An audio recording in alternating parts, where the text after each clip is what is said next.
Hello, and welcome back to the Life Unscripted, the podcast where we serve up nothing but unbiased news, those deep dives, and of course a touch of humor to keep you on your toesy woesies. My name is Brian, and today we've got some seriously cool stories to discuss today, or tonight, depending on where y'all are from. So let's just jump right into that, shall we? So, we all know about the Bitcoin thing going on. It's doing a little bit of everything right now. Ever since Trump has won that candidate-elect, we've seen nothing but crypto go up and up and up, even as volatile as it is. It does seem to be doing something pretty amazing. But I want to talk about a story of Bitcoin back in 2013 that had to do with this guy who lost, like 43.6 of his Bitcoin back in a little over a decade now. This is when Bitcoin was barely worth even a few $1,000, so fast forward those 11 years later and boom, those coins are now over $3 million. I mean, that's a big chunk of change to be in your bank, right? So what did he do exactly? We'll go over this article here. You guys can read it a little bit as we go along, but I'll just kind of take you and steer you clear so you don't have to read the whole article. This is the problem, is it's too wordy these days, especially with shorts, right? We want it short and sweet, not long and boring. So with that being said, what did he do? Well, he hired this guy named Joe Grand, aka Kingpin, but I'm not talking about a supervillain here. Apparently he was an electrical engineer and had, let's just say, he had hacking skills that were worth the time. I mean, if you were able to crack something like this, then you did something right. But he didn't just break into some, password or a file. He had to reverse engineer an entire password generator called RoboForm. You might be asking yourself, what in God's name is RoboForm? Take a little dive here. RoboForm is a password manager, which is a class of a software that allows users to have secure, unique passwords for every website accessed. So I imagine if you're a hacker, you probably understand how RoboForm works and then use their algorithms to understand how it would be 13. For the most part, RoboForm is really good because it's able to protect and keep those passwords, so at least they knew going into this Bitcoin cracking where and how to find that password out. So the catch with this was the password was really complex. I mean, we're talking 20 characters, upper, lowercase letters, numbers, the whole freaking thing. So the kicker with this, though, it turns out that RoboForm wasn't so random after all. So Joe figured out that by tricking the system into thinking it was 2013 again, he could replicate that password. So after a lot of number crunching, and I'm sure it took hours upon hours, maybe some pizza and coffee, he and his team generated millions of potential passwords and cracked it open. That would be an exciting day, shoot, for anybody. But I mean, just put yourself in that guy's shoes, right? You've been living your life thinking you've lost it all, only to realize you were sitting on a small freaking fortune the whole time. Hoo-wee. I mean, that's kind of good for the crypto world too. That's optimism where it usually would be bleak, because as soon as you send out that wallet information, if you send it even by one letter off, you're never going to get a refund or anything. So it's very important that you keep that stuff very, very close to the mind, close to the heart. But that does give hope all around. I mean, the idea, if it can be done once, it can be done another time, So I think that's really cool here. The thing with this, eventually, by just adjusting the parameters, his password got generated May 15, 2013. That must have been an exciting ass day. Michael sold some of his Bitcoin when the password was first cracked towards the end of 2023 after Grand and Bruno took their percentage award with 30 BTs left. What did he sell, 14? Ease. Michael has some 3 million to play with. According to the story in Wired, he's planning on waiting until the exchange rate hits 100,000 to cash out, which is going to be happening a lot quicker than we probably expect. That's pretty freaking cool. This is the time, anybody of those crypto users, it's a good time to invest. It is volatile, there is a banking system going on for it, but at the end of the day, I think it's going to be worth it altogether. You might be looking at, with some of the articles I find here, right, Forbes, we go over here. This one's People. So some of these websites, they're not as biased as other ones, so it's a little bit easier getting information out to you guys, so they're a little bit less unbiased and more so just the standpoint of taking information and giving it to you guys. I, like many Americans and human beings in the world, we're truth seekers. We want real information so we can understand it, right? We don't want somebody to tell me that, my McDonald's is worth $2 when in reality they're worth like 22 cents. So what's the point of a Big Mac being $9? I'll never know. That's a different day, different topic altogether.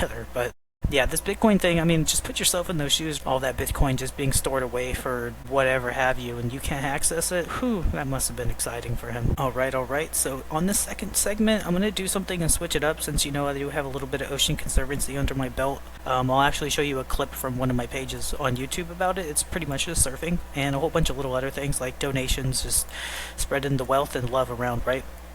So this one, it's kind of interesting. Pretty fucking cool, I would say. You think I'm dead, but I sail away.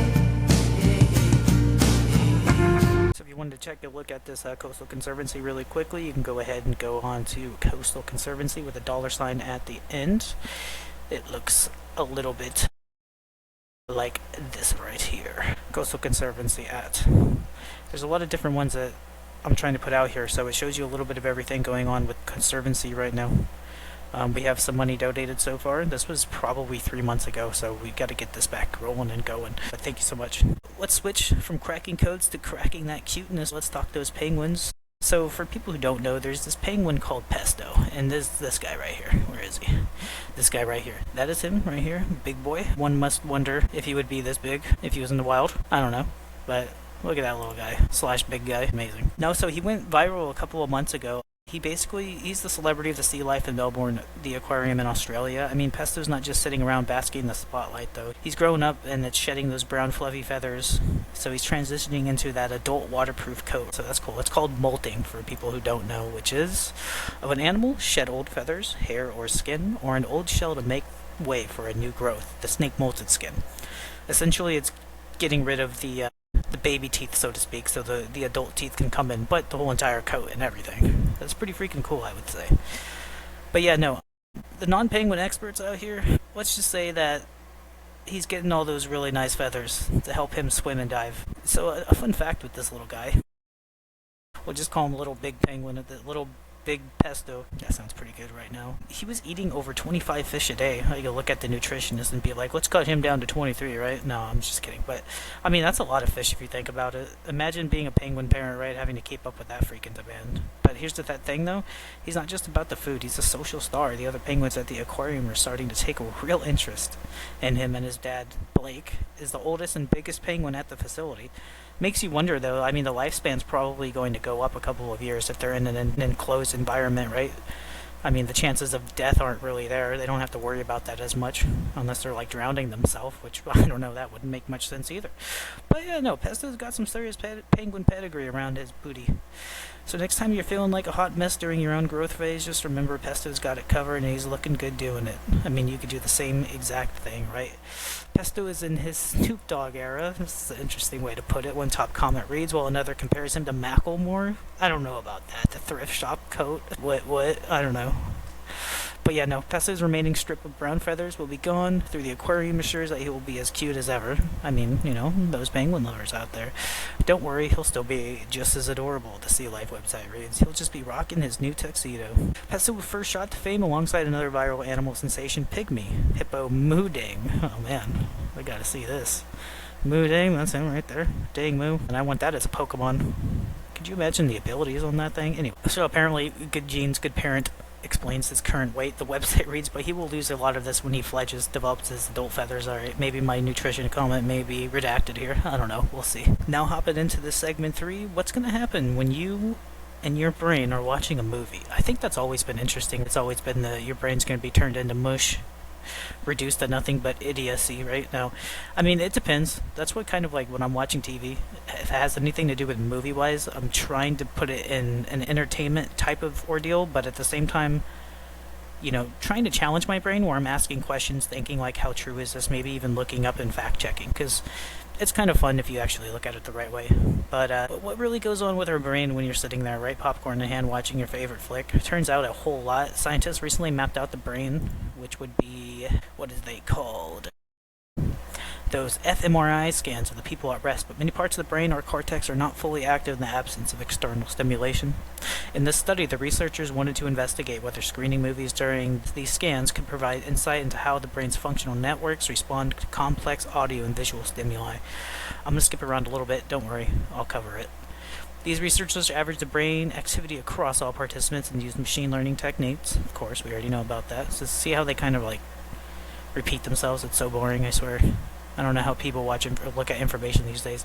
These all show inverse relationships between the executive control domains, brain regions that enable people to plan, solve problems, and prioritize information. You know, like when you're playing that video game and you keep making the same mistake for the 2000th time in a row. Yeah, it's one of those. Imagine if we all had a fMRI on us when we're playing video games, we'd probably be way better.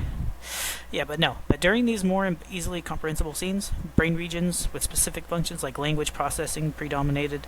What they're going to pretty much be doing here is it's kind of like if you're at a theme park, right? When a sad, happy, or even a neutral part of that movie goes on where the antagonist, protagonists are doing their thing. It's crazy. So they were doing movie clips with Inception, Social Network, and Home Alone because, it's that time of the season and who doesn't like a classic watching Christmas movies in November.